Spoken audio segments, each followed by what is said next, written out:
الحمد لله نحمده ونستعينه ونستغفره ونؤمن به ونتوكل عليه ونعوذ بالله من شرور أنفسنا ومن سيئات أعمالنا من يهده الله فلا مضل له ومن يضلله فلا هادي له ونشهد أن لا إله إلا الله وحده لا شريك له ونشهد أن سيدنا ومولانا وحبيبنا محمدا عبده ورسوله الحمد لله وكفى والصلاة والسلام على رسوله المصطفى وعلى عباده الذين ارتضى ومن بهداهم اهتدى وبآثار أهل المدينة اكتفى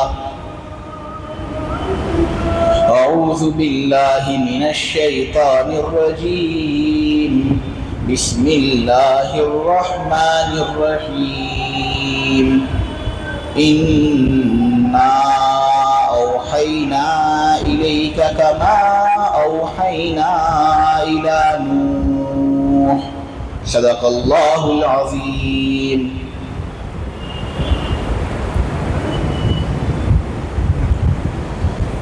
خطبے کے اندر جس آیت کی تلاوت میں نے کی وہ سورہ نساء کی آیت نمبر 163 ہے، جس میں یہ بات بتائی گئی ہے کہ ہمارے نبی کریم صلی اللہ علیہ وسلم ان کو نبی کریم حضرت نوح علیہ السلام کے ساتھ ایک گہرا تعلق حاصل ہے۔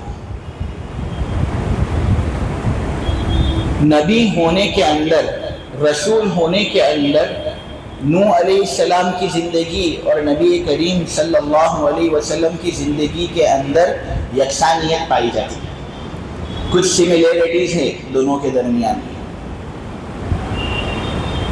محدثین اور مفسرین نے اس سلسلے میں گفتگو کی ہے کہ وہ سملیرٹیز کون سی تھی، وہ یکسانیت کے پہلو کون سے تھے جس میں نبی کریم صلی اللہ علیہ وسلم حضرت نوح علیہ السلام کے ساتھ شامل تھے۔ سب سے پہلی وجہ مفسرین نے یہ بیان کی ہے کہ دونوں ایسے نبی ہیں کہ ان کو اس وقت بھیجا گیا تھا جب شرک عروج پر تھا، مورتیوں کی پوجا ہو رہی تھی، پتھروں کے سامنے عبادتیں کی جاتی تھی۔ اس زمانے میں دونوں پیغمبر مبعوث ہوئے، نوح علیہ السلام بھی، نبی کریم صلی اللہ علیہ وسلم بھی۔ ہر پیغمبر کا یہ سلسلہ نہیں تھا، ہر پیغمبر کے لیے ضروری نہیں کہ وہ شرک کو ختم کرنے کے لیے ہی مبعوث ہوا ہو، لیکن یہ دو پیغمبر ایسے تھے کہ شرک کے پھیلنے کے وقت دونوں کی بعثت ہوئی۔ یہ ہے ایک یکسانیت کا پہلو۔ حضرت آدم علیہ السلام کی وفات اور حضرت نوح علیہ السلام کی پیدائش کے درمیان کا عرصہ اسرائیلی روایتوں کے مطابق تقریباً 1000 سے زیادہ ہے۔ نوح علیہ السلام کا مکمل نام ہے نوح ابن لامک ابن متوشلخ ابن خنوخ، یعنی نوح علیہ السلام کے ابا کا نام تھا لامک، لامک کے ابا کا نام تھا متوشلخ، اور متوشلخ کے ابا کا نام تھا حضرت خنوخ علیہ السلام۔ یہ حضرت ادریس علیہ السلام کا دوسرا نام ہے۔ اس طرح تقریباً کچھ 8 یا 10 نسلیں گزرتی ہیں اور حضرت نوح علیہ السلام کا نسب حضرت آدم علیہ السلام تک پہنچ جاتا ہے۔ جس وقت حضرت آدم علیہ السلام دنیا میں تشریف لائے اس وقت شرک نہیں تھا، سب اللہ کی عبادت کرتے تھے، لیکن نوح علیہ السلام وہ پہلے پیغمبر ہیں کہ ان کے زمانے میں شرک پھیلنے لگا۔ ان سے پہلے تقریباً 3 ہی نبی تھے۔ ان سے پہلے حضرت ادریس علیہ السلام نبی گزرے، کنوخ، ان سے پہلے حضرت شیث علیہ السلام نبی بن کر آئے، اور ان سے پہلے حضرت آدم علیہ السلام۔ ہمارا مستقل عقیدہ ہے کہ حضرت آدم علیہ السلام بھی اللہ تبارک و تعالیٰ کے نبی تھے۔ بہت سے جدید پسند لوگ ایسے ہوتے ہیں جو ان کی نبوت کا انکار کرتے ہیں، حالانکہ یہ بالکل غلط بات ہے، صحیح نصوص کے خلاف ہے۔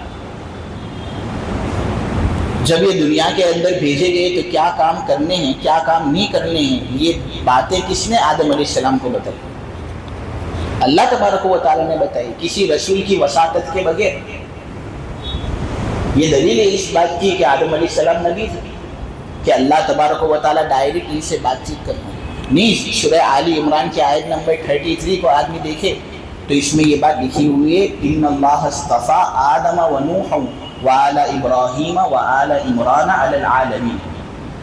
اس آیت کے اندر آدم علیہ السلام کے علاوہ جن لوگوں کا تذکرہ ہے سب کے سب نبی ہیں اور سب اس بات کو مانتے ہیں، اور اصطفیٰ کی نسبت جو ان کی طرف ہوئی ہے اس کا مطلب یہ کہ وہ سب نبی ہیں۔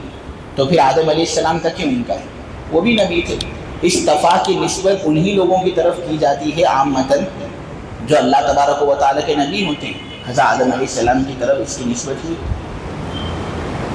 اور پھر صحیح ابن حبان کے اندر ابو امامہ رضی اللہ تعالیٰ عنہ کی ایک صحیح روایت بھی ہے جس میں صراحت کے ساتھ یہ بات پوچھی گئی حضور پاک صلی اللہ علیہ وسلم کو کہ کیا آدم علیہ السلام نبی تھے؟ تو حضور نے کہا نعم، جی ہاں بالکل وہ نبی تھے، اس میں تو کوئی شک نہیں۔ لہٰذا یہ جو جدید پسند لوگ کچھ ہیں جو آدم علیہ السلام کی نبوت کا انکار کرتے ہیں، ان کا یہ انکار کرنے کا رویہ بالکل درست نہیں۔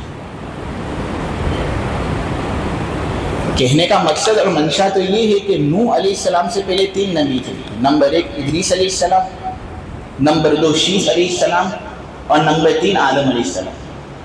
ان کے علاوہ بھی نبی ہو سکتے لیکن کتابوں میں فقط ان کا تذکرہ ملتا ہے۔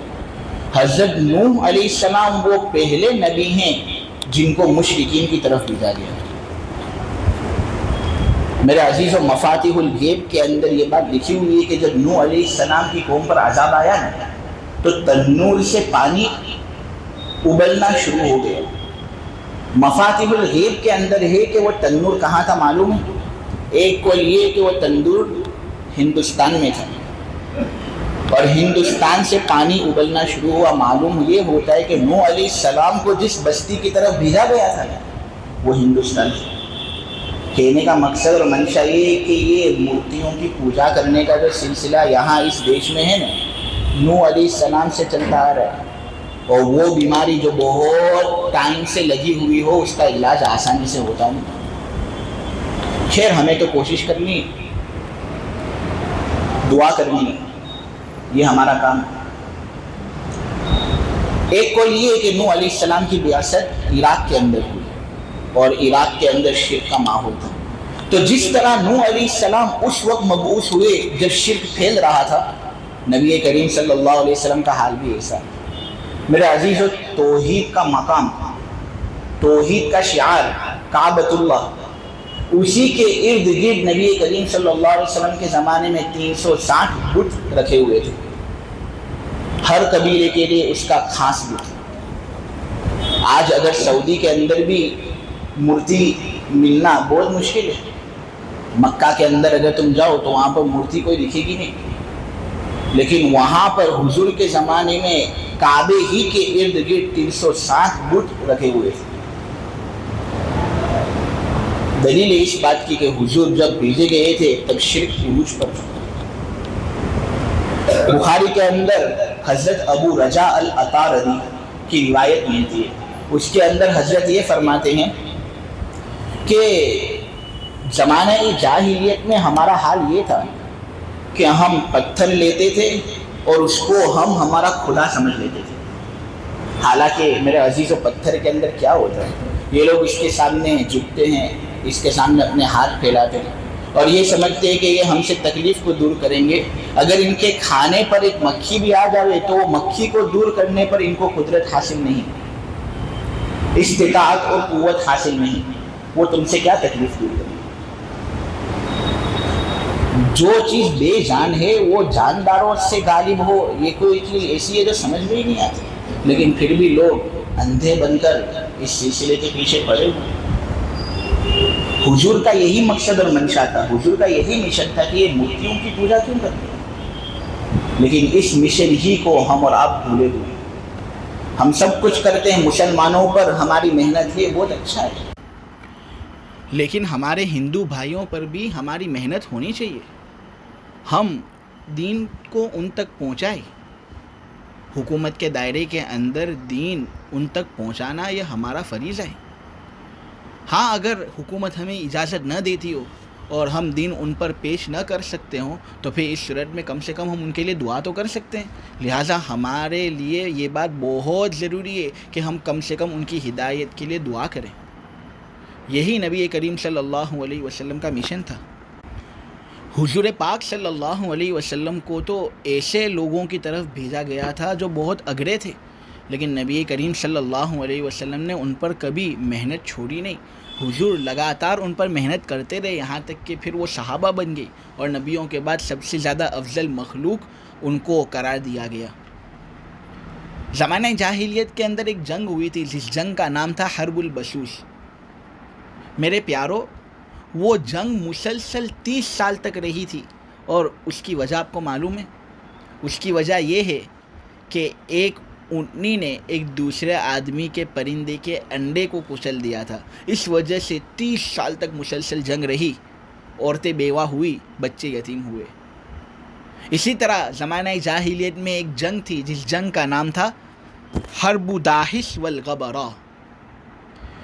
یہ جنگ اتنی زیادہ سنگین اور سخت تھی کہ 40 مسلسل سالوں تک یہ جنگ جاری اور ساری رہی۔ اس کی وجہ کیا آپ کو معلوم ہے؟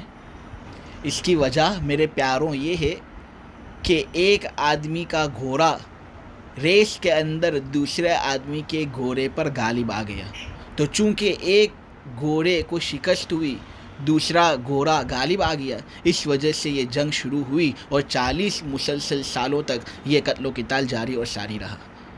یہ اگرے لوگ تھے، جن اگرے لوگوں کو نبی کریم صلی اللہ علیہ وسلم نے دین پہنچایا، تو کیا اب ہم اس سلسلے میں معذور ہیں؟ ہمیں تو بدرج اولا دین پہنچانا چاہیے، ہم گھبراوے نہیں، ہمارے حوصلے بلند ہونے چاہیے، جس طرح نبی کریم صلی اللہ علیہ وسلم کے حوصلے بلند تھے۔ خیر، بات تو یہ چل رہی تھی کہ نوح علیہ السلام اور نبی کریم صلی اللہ علیہ وسلم کو اللہ تبارک و تعالیٰ نے آپس میں تشبیہ دی ہے، اس وجہ سے کہ ان کے درمیان یکسانیت پائی جاتی تھی۔ پہلی یکسانیت کی وجہ میں نے آپ لوگوں کے سامنے بیان کر دی، اور وہ یہ ہے کہ دونوں اس وقت مبعوث ہوئے تھے جب دنیا میں شرک عام ہو رہا تھا۔ یکسانیت کا دوسرا پہلو مفسرین نے یہ بیان کیا ہے کہ دونوں، یعنی حضرت نوح علیہ السلام بھی اور نبی کریم صلی اللہ علیہ وسلم بھی اولو العزم پیغمبر تھے۔ ان کے حوصلے بہت اونچے تھے، جگرے ان کے کشادہ تھے۔ بہت سی چیزیں ایسی تھی جو ان کو ناگوار گزرتی تھی، لیکن ان ناگواریوں کے باوجود یہ دونوں دعوت و تبلیغ کے اندر برابر قائم اور دائم رہتے تھے۔ نوح علیہ السلام کی بیوی، جس کا ایک قول کے مطابق نام والہا ہے، ایک قول کے مطابق اس کا نام واغلہ ہے، اور ایک قول کے مطابق اس کا نام نعمہ ہے۔ خود نوح علیہ السلام کی بیوی تھی وہ، اور ایک بیوی شوہر کی فرما بردار ہوتی ہے، وہ شوہر کا مذاق نہیں بناتی، لیکن یہاں نوح علیہ السلام دن رات انتھک محنت کرتے جا رہے تھے، دعوت و تبلیغ کر رہے تھے، لوگوں کو دین پہنچا رہے تھے، لیکن ان کی بیوی خود ان کا مذاق بناتی تھی اور اوروں کے سامنے ان کا برا تذکرہ کرتی۔ کشتی کے اندر جب نوح علیہ السلام نے تمام لوگوں کو دعوت دی تو ان کی بیوی کو اس کشتی کے اندر داخل نہیں کیا گیا۔ وجہ یہی تھی کیونکہ اس کا ایمان نوح علیہ السلام پر نہیں تھا، لیکن پھر بھی نوح علیہ السلام کا جگرا بہت وسیع تھا، بہت کشادہ تھا، وہ بلند حوصلے والے تھے، تو انہوں نے اس بات پر صبر کیا، اور پھر بھی دعوت و تبلیغ والے مشن کے اندر کچھ نقص ان کی جانب سے پیدا نہیں ہوا۔ یہ چیز ہمیں نوح علیہ السلام سے سیکھنی ہے کہ جب نوح علیہ السلام اتنی مشقتیں برداشت کرتے تھے اور پھر بھی نوح علیہ السلام کی جانب سے ذرہ برابر کوئی کوتاہی پائی نہیں گئی، تو پھر ہم کیوں کوتاہی کر رہے ہیں؟ ہمیں بھی یہ دین پہنچانا ہے، مسلمانوں کو بھی پہنچانا ہے، اور کافر لوگ ہیں ان تک بھی یہ دین ہمیں پہنچانا ہے، یہ ہماری ذمہ داری ہے۔ نوح علیہ السلام نے 950 سال تک دین حق لوگوں کو پہنچایا، یہ صراحت سورہ عنکبوت کے اندر موجود ہے کہ انہوں نے دین کی دعوت 950 سال تک کی۔ آپ کو معلوم ہے کہ ان کے دعوت دینے کے نتیجے میں کتنے لوگ مسلمان ہوئے؟ کتابوں کے اندر علی اختلاف الاقوال یہ قول ملتا ہے کہ فقط 70 لوگ، جس میں سے کچھ عورتیں بھی تھیں، وہ مسلمان ہوئے۔ 950 سال دعوت و تبلیغ کرنے کے نتیجے میں فقط 70 لوگ مسلمان ہوئے، تو کتنا بڑا حوصلہ نوح علیہ السلام کا ہوگا۔ اسی طرح اتنا بڑا حوصلہ ہمارے نبی کریم صلی اللہ علیہ وسلم کا بھی تھا کہ وہ شہر جس کے اندر نبی کریم صلی اللہ علیہ وسلم کی بہت زیادہ عزت تھی نبوت سے پہلے، جس شہر کے اندر حضور کو امین کہا جاتا تھا، جس شہر کے اندر نبی کریم صلی اللہ علیہ وسلم کو صادق کہا جاتا تھا کہ محمد تو کبھی جھوٹ نہیں بولتا، محمد تو بہت سچ بولتا ہے۔ محمد صلی اللہ علیہ وسلم کے بارے میں نبوت سے پہلے یہ بات کہی جاتی تھی کہ محمد کبھی بھی امانت میں خیانت نہیں کرتا، ہمیشہ امانت کو صحیح طریقے پر ادا کرتا ہے۔ لیکن یہی محمد جب صفا پہاڑی پر چڑھے اور انہوں نے دین حق کی دعوت لوگوں کو دی تو لوگ ان کے بالکل خلاف ہو گئے۔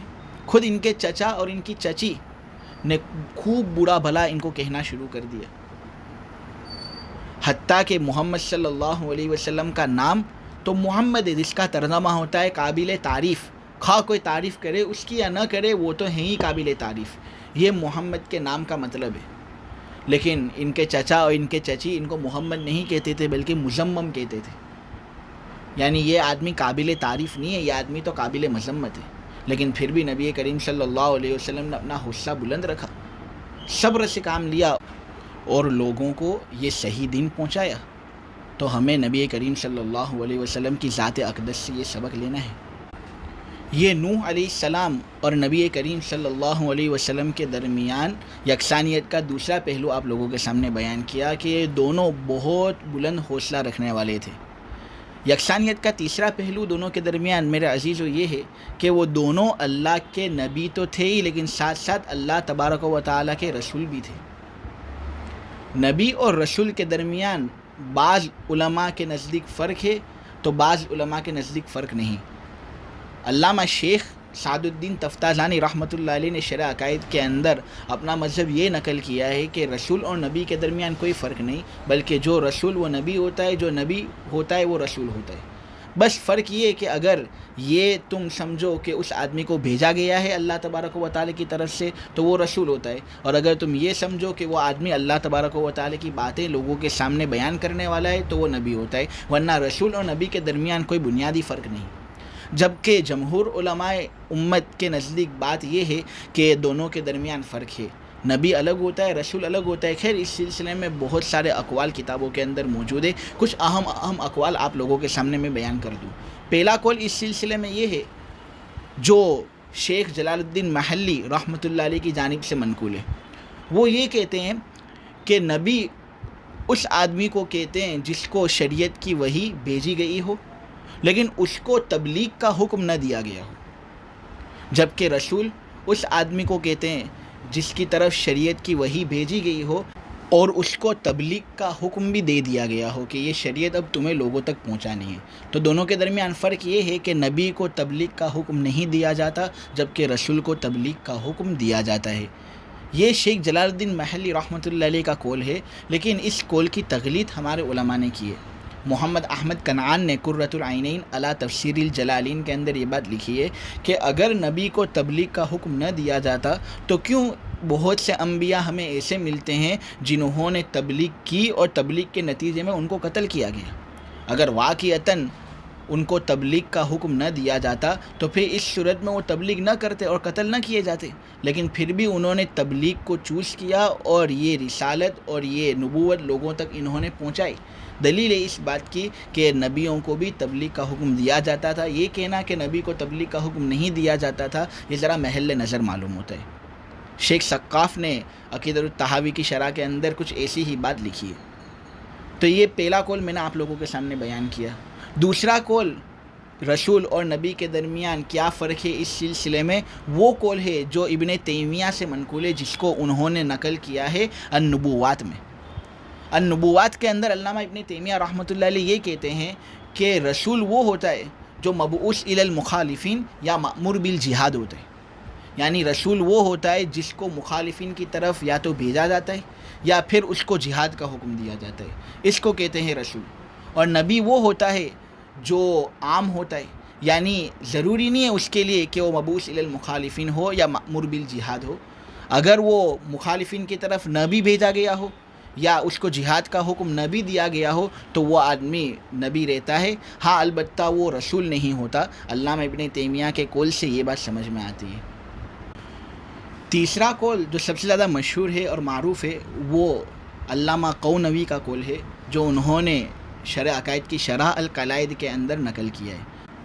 اس میں علامہ قونوی رحمۃ اللہ علیہ یہ بات کہتے ہیں کہ رسول اس آدمی کو کہتے ہیں جس کو اللہ تبارک و تعالی کی طرف سے وحی بھیجی گئی ہو، ضروری نہیں ہے کہ کوئی کتاب بھی اس پر اتاری گئی ہو یا کچھ صحیفے اس پر نازل ہوئے ہوں، یہ بات ضروری نہیں، ہاں البتہ اس کو ایک شریعت دی گئی ہو، ایسی شریعت جو الگ ہو اس شریعت سے جو ما قبل والے رسول کے لیے ثابت تھی، یہ ہوتا ہے رسول۔ جبکہ نبی وہ ہوتا ہے جس کو اللہ تبارک و تعالی کی طرف سے وحی دی جائے، اس کو نہ کوئی کتاب دی جائے اور اس پر نہ کوئی صحیفے اتارے جائیں اور نہ اس کو کوئی ایسی شریعت دی جائے جو الگ ہو اس شریعت سے جو ما قبل والے رسول کے لیے ثابت تھی، بلکہ اس کو حکم دیا جاتا ہے کہ تمہیں اسی شریعت کی تبلیغ کرنی ہے جس شریعت کو ما قبل والے رسول لے کر آئے تھے۔ تو یہ نبی اور رسول کے درمیان چند فروق میں نے آپ لوگوں کے سامنے بیان کیے۔ یہاں سورہ نساء کی آیت نمبر 163 کے اندر نبی کریم صلی اللہ علیہ وسلم کو جو حضرت نوح علیہ السلام سے مشابہت حاصل ہے وہ دراصل اسی سلسلے میں ہے کہ جس طرح نوح علیہ السلام رسول تھے، اسی طرح نبی کریم صلی اللہ علیہ وسلم بھی اللہ تبارک و تعالی کی طرف سے رسول تھے۔ نوح علیہ السلام اور نبی کریم صلی اللہ علیہ وسلم کے درمیان یکسانیت کا چوتھا پہلو میرے عزیزو یہ ہے کہ جس طرح نوح علیہ السلام کی قوم ان پر دعوت و تبلیغ کے پیش کیے جانے کے بعد معذب ہوئی، اسی طرح نبی کریم صلی اللہ علیہ وسلم کی قوم بھی معذب ہوئی۔